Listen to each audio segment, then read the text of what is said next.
Retro Racing reports from the first annual Saugus Speedway Open Comp 330 from Saugus Speedway, August 14, 15, and 16, 1975. This is a 330, they're calling it. They ran 110 laps on the third-mile track. The introduction goes as such. Welcome to Saugus Speedway. Management and officials of Saugus and the Olympic Racing Association would like to take this opportunity to welcome you to Saugus Speedway. We hope you will enjoy our first annual Saugus 330 Sportsman Open Comp race. We believe that short-track stock car racing, Saugus style, is one of the greatest spectacular sports in the world. At Saugus Speedway, the only person closer to the action than the racing fan is the driver. So sit back and enjoy yourself at the track that action built and watch the top short track drivers run with all the stops out after that giant $5,000 win money and the $10 per lap money. We are proud to have you as our guest. Signed, promoter and general manager, Marshall Wilkins. After what Herschel McGriff describes as a rather busy month in June, the Bridal Veil, Oregon driver is preparing to debut the new Olympia Express Chevrolet at the first annual Saugus 330. It's not the same old one, a 69 Chevelle updated to a 72 model. It was getting tired, says the man who's made his mark on more tracks for more years than any other driver throughout the Northwest. It's just that we wanted to make more modifications and try a few more new things. While McGriff's new 1973 Nova was being prepped and the 69 went to a new owner, Herschel slipped behind the wheel of his son's 66 Chevelle and continued to dazzle the competition through June. For the third time in a row, the lumberman by trade captured the California 100 in the month's initial outing. He then wheeled the Ole-sponsored Datsun pickup to a second-place finish in the Baja 500 in the mini pickup class. Back-to-back victories were in order in Spokane on the Timberline Oval at Longview in the Olympia $100,000 Challenge Series and a second-place finish in the road race event at Vancouver, British Columbia. June was indeed a very, very busy month for the weekend racer. At 47, McGriff holds the track record at more than 20 ovals, including both the current Grand National record and sportsman records at Portland and Yakima. His track marks at Monroe and Eugene are still the ones to beat. It's still said of the weekend racer that he looks 30, has the reflexes of 20, and the energy enthusiasm of 10. For the past 6 years, McGriff has been running in sportsman class events on the West Coast, winning a lot of races. He's been letting fans and competitors alike know that the Ole Express can express itself. With a 355 cubic inch engine in the lighter Nova, this combination could just be the ticket to carry McGriff to another West Coast title. Joy Wilkerson will drive the official pace car for the Saugus 330. Joy is the wife of film and TV producer Anthony Cardoza, an ex-midget driver, and well known as the author of the syndicated Hollywood Pit Stop column. J.C. Agajanian gave Joy her first ride in a stock car 2 years ago at Ascot Park. The first demo derby in which Joy participated was in the Los Angeles Coliseum against pro derbymen and Indianapolis drivers. Joy was third car out of the event when her battery cables sprang loose. However, she nonetheless beat Bobby Unser, who was the first car out.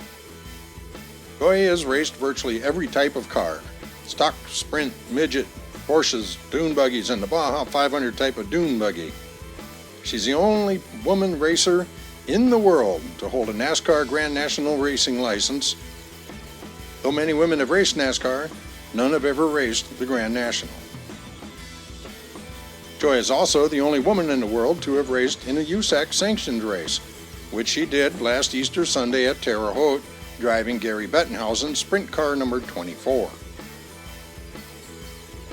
Sonny Easley out of Van Nuys, California, truly one of the toughest competitors on the West Grand National circuit. Behind the wheel of a sharp 73 Ford Torino, Sonny finished 5th in the 74 West Grand National standings. During the 74 season, he won 4 features to lift his career victories to 5. Always tough on the road course tracks, Sonny finished second to Ray Elder over the tricky 1.8-mile Vancouver track. In 25 races this season, Sonny finished in the top 5 12 times. On a limited basis, Sonny still participates in the Southern California NASCAR Sportsman Cars and is still remembered suffering a 1-foot loss to George Fulmer on the first 250-mile sportsman race at Ontario, California. Ray Elder, Carruthers, California. Well, he did it again.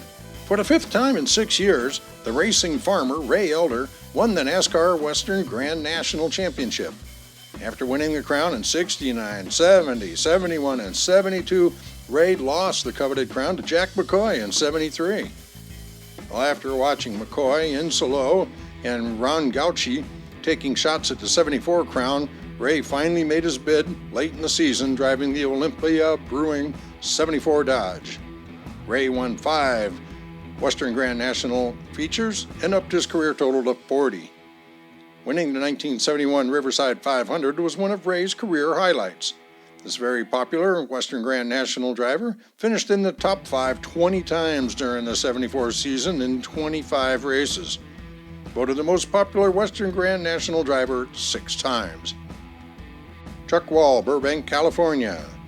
Chuck is one of the young lions about to roar on the Western Grand National circuit. Displaying some fine driving during the 74 season, Chuck finished 11th in the Western Grand National standings. During the year, while driving a sharp 73 Chevelle, the highest feature finishes were seconds at State Line in Idaho and at Portland, Oregon. Jimmy Insolo out of Mission Hills, California. One of the Western Grand National Circuit's biggest assets is Gentleman Jim Insolo. Jim is one of the most popular drivers on the West Coast and one of the hardest chargers. During the 74 season, driving a 72 Chevrolet, Jimmy won 7 Western Grand National features, including 4 in a row. Based on finishing 15 times in the top 5, he finished 3rd in the 74-point standings. During his racing career, Jim has driven early model stockers, sportsmen, and late models. In 1968, he won the PRA Stock Car Championships. He now has 9 Western Grand National feature wins to his career credit. Local Saugus drivers include Wild Bill Foster out of Newhall, California. Former track champion and speedster Wild Bill Foster will be back driving the Adelico Plymouth. Mike Adelico recently got out of the hospital, and even major heart surgery won't keep him and the Foster team from completing their task of building a new car. Mike will be giving instructions and supervising the job from a wheelchair while Bill and the pit crew do all the work. Good luck, Bill. It's nice to have you back. Jim Thurkettle of Sylmar, California. Our current champion, Jim Thurkettle, will have his brand new 75 Chevelle out for the Saugus 330. Last year, Jim set the track record for sportsmen at 17.37, which is yet to be broken. Actually, Jim will be testing his Allied Box Speedway Engineering Special for his debut with the Western Grand Nationals. But if Jim is still building cars like he did in the past, you watch out. Oren Prosser out of Agoura, California. Oren Prosser, 15S, one of the hardest drivers to invade Saugus or any other track. All the verbs in the world like hard charging, ace, hot, impressive, challenging, speedster, winningest driver can only start to describe Oren. He is our 5-time champion, holds more records of all kinds for NASCAR and open comps. Oren says that the Saugus 330 is just another race with a bigger pot at the end. I asked Oren if he'll be doing something different or what a strategy would be for the 330. I just drive like hell, he said. But Oren, that's not new. Rapid Ray Dilger out of Lakeview Terrace. Ray Dilger, number 16S, is back this season in a super clean Chris Harvey Chevelle. Ray is the only driver to hold 3 different Monza 120 titles. 1973, while hot lapping for a 100-lap open at Saugus, Ray hit the turn 3 wall pretty hard. In fact, they thought they were out for the night. However, Ray and his pit crew got the car back together in better shape and took home the win. Hans Wesky out of Semi. German-born, Hans Wesky, number 39S, came to the States in 1962, and what a better way to start a new life in a new country than by joining the nation's #1 sport of auto racing, and also by racing at one of the nation's favorite cars, a T-Bird. Hans started racing at Saugus last year and has really been improving this season. He took a 4th in the main a few weeks back and is looking for a big win. Another top driver looking for the 75 crown is Mighty Mike Fortier. He won the 1973 championship and lost the 74 title by just a few points. He does quite a bit of work on his car, but says that he's a much better supervisor. Mike is one of the few drivers that lets his car do the work, so watch out for Mike as he takes his Sunday drive at Saugus.